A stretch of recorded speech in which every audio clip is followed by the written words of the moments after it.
Welcome officially to our 8-day mini course on how to find and write the story that your heart's most hungry for, where the aim is to help you get ready to be ready to finally write that thing. Whatever it is. We were just talking here about the fact that it feels like you'll never be ready, but I always liken it to, having a baby. Is there ever going to be a right time? No, there is not.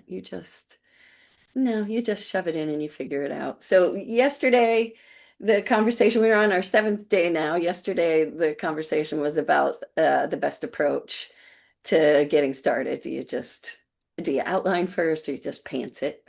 Just fly by the seat of your pants. And today, the chat is going to be all about how to ensure that your story is original and exciting.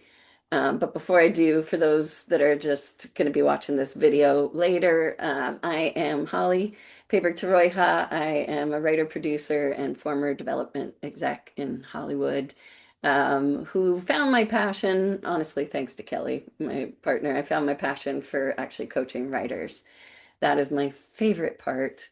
And I always say I'm not really a writing coach. I am a coach, almost like a life coach for writers, because the hardest part of being a writer is all the stuff we've been talking about. It's actually getting your butt in the seat, dealing with your own inner saboteurs, not quitting until you get to the really good stuff. All that stuff is, and yes, I do have curriculum, which is all the stuff I wished I would have had when I was first starting out as a writer.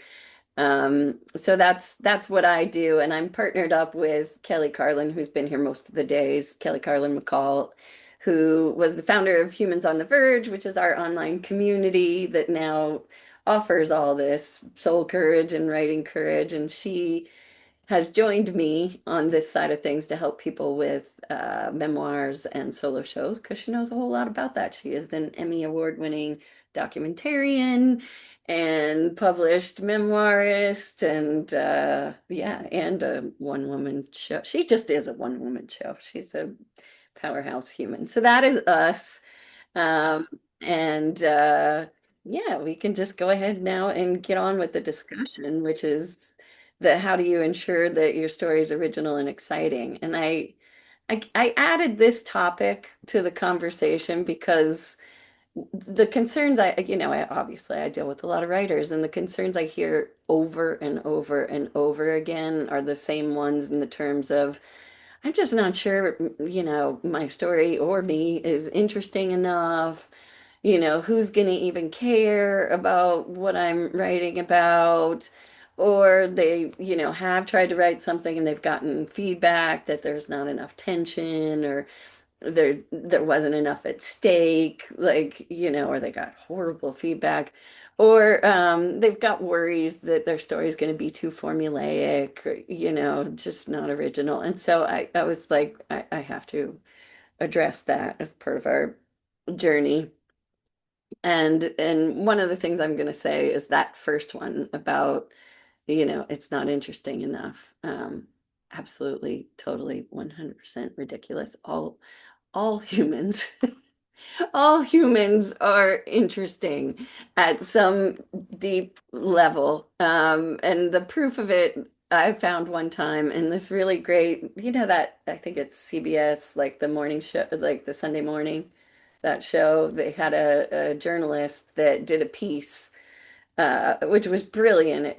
It called Everyone Has a Story. And what he would do, I guess it was he started it back before the internet, but what he would do is he had a map of America on the wall and he would chuck a dart at it. And whatever, city it landed on, he would go to that city and then he would go open up the phone book and literally just go like this and pick somebody and then go interview them because, his theory was everyone has a story. And 9 times out of 10, when he showed up and he asked the people, I want to do a piece on you, they'd be like, I'm not. Every single one of them is like, I'm not very interesting. There isn't much to say. And sure enough, at the end of the week, you were riveted because people are riveting. And we all have stories. They're all unique. And it is interesting. It just takes the right eyeballs looking at it to see it.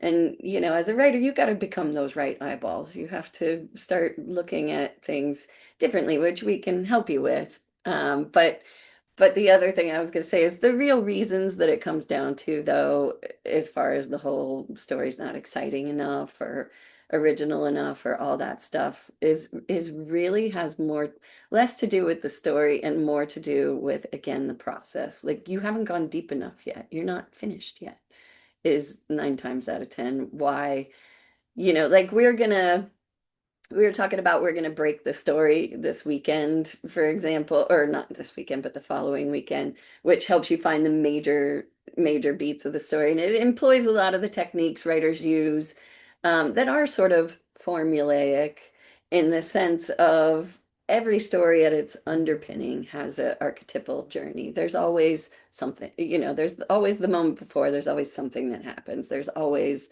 a choice to be made. There's always drama that ensues and tests, and these are just true, period. Um, what happens and why we see so many formulaic stories that we're afraid to be like is because the writer stops there. But that's like the beginning. That's not even you've barely like scratched the surface for writing, and that's the other thing. People rush themselves through, like we were talking about yesterday, and don't give themselves enough time to develop, so they rush themselves through trying to get to a product before it's ready, and they don't go deep enough. There's not enough specificity. So that those are the main reasons, like I said, is it's not deep enough. There's not enough specificity. And how do you get to that specificity? I mean, first of all, it starts with developing your characters super, super, super deep. Um, like to the point where, first of all, that there's work you don't get credit for as a writer, because like I said, the story might take place over a 24-hour period, but that doesn't mean you, especially in fiction, the onus on you, you still have to know who that character was from the cradle. You need to know all their childhood issues. You need to know all their quirks, all their stuff, because for all of us, that's what makes us compelling. All that stuff lives inside of us. We show up like you just met me today, but I'm showing up with all my shit. All the things, and it affects how I behave, it affects how I dress, it affects how I talk to you, it affects what bothers me, what excites me, and so you do have to spend a lot of time that, we just see books that are written great, or movies that are really well done, and we don't see the years and years that it took for the writer to develop those things. And so we think we just got to be over there and we got to get there quick, but no, they spent the time to go really, really deep. And furthermore, in terms of the exciting thing, they go really, really deep on understanding what that character like wants. Like what is their want? Everybody has this most primal, they want to be, like Kelly said, seen or heard. With me, it was always like I want to be understood. And so characters have those things. They want to be seen in some kind of way, and that tempers everything they're up to, and it gives the excitement, because then when we if you've developed this carefully enough, then your readers or your viewers are identifying right away with this character. They give a shit. All the stories where somehow the writer manages in the first few pages or minutes of a story, um, you kind of get what their deal is, and you really want them to succeed at whatever that, like, you want that for them. You're identifying with them, you're rooting for them. And that's one of the things a writer has to do really effectively in order to make it exciting. You have to find a way to bond your reader or viewer, really quickly to whatever it is that this character wants. And you can't do it by exposition. You've got to show, which the process would help you do. But yeah, you need them to actually genuinely care about those characters and what happens to them. And you also have to get super, super specific, which takes also a long time, about the world they're living in. The rules of whatever world, if it's this time period, if it's in the past, if it's a world you've made up. In sci-fi, you have to be so clear about all of that and super specific. And then again, your audience is with you. They're excited. They understand the game, they understand the rules, they understand the reality they're in right now, and they're with you. And then the absolute biggest, the real biggie, the one that makes it so that the story is not as compelling and exciting like that is they don't go deep enough into the antagonists. This is what I've seen. That's why we have a whole weekend retreat just on antagonists because a lot of times what happens, like with a lot of writers I work with, is most of us identify. Obviously, if it's a memoir, like Kelly's, you identify because the person is you. Um, but in fiction, even in fiction, most writers often identify with the hero of their story or the heroine of their story.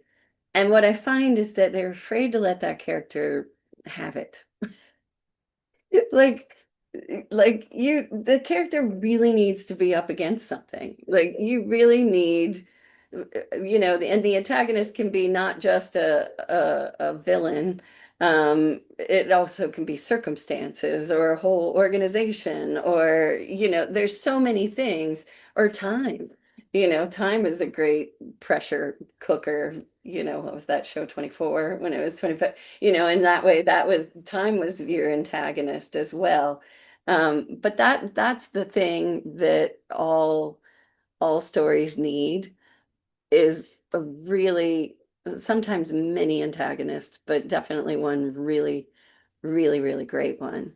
Um, and a lot of times, like I said, they don't want to they don't want to put they're protective of their hero or heroine without even realizing it. They're just being too nice to them.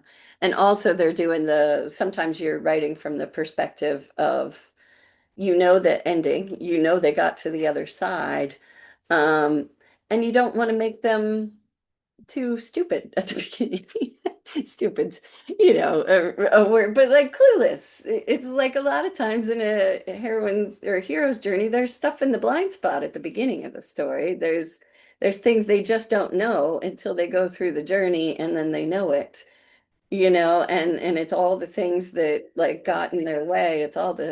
Usually it's not the things that went great that taught them. It's a lot of the stuff that actually they had to go through that strengthened their muscles, the things that directly were in conflict, just like in our lives. And so I find one has to really it's not enough to put things in their way as a plot device. Like you have to spend as much time getting to know, especially whoever the main character is that I sometimes I hesitate to say villain because sometimes your antagonist can be a well-meaning parent, that is just completely in the way. Like I don't know why, but I just thought of Billy Elliot, where if any of you saw that movie where he wants to dance and his brothers and his father are all these tough coal miner uh dudes that love him. They love him very much, but they are very much in the way of what he wants to do, and you have to have as much of that sort of pressure on the character as possible because that also contributes to the why do we care. And what I was saying about it's not enough to just have those characters in there. You have to like now I'm thinking of like Footloose with the dad also that was in the way, the preacher dad. He's not just a stock character. A writer spent a lot of time on that character. Like he's nuanced. He's got, you can feel the reasons. He's got reasons. All villains, all people that are up against something, they've got reasons and they've got childhoods and they've got all kinds of things too. Nobody thinks they're the villain. And so And so a lot of times writers don't want to, and I get it, they don't want to put themselves into the mindset of, that antagonist character either and start to love them. But you don't have to love them, but you do have to understand them in order to write them in any kind of way that's just not boring. Like even something like Die Hard, where the characters, you don't know that much about the villains, but at the same time, you could tell that the writer does. Like they don't oversay it or over express it. But you can tell that the writer did know who they are because it just comes out, it leaks out like we were talking about in ways where there's a continuity, there's a consistency to their personality, there's maybe some personality quirks. And the way you get to those is because you actually bothered as a writer to go down that wormhole for a while. You take your time and actually create so that those characters live in your mind almost as if they're real people, almost like a memory of somebody real. So yeah, so those are some of the main things. Like if you do all that, if you actually spend the time on that, then what happens, especially if you have a well-formed protagonist that's got a really, really strong want and need for something, and then you've got antagonists that have opposing, really strong needs and wants themselves.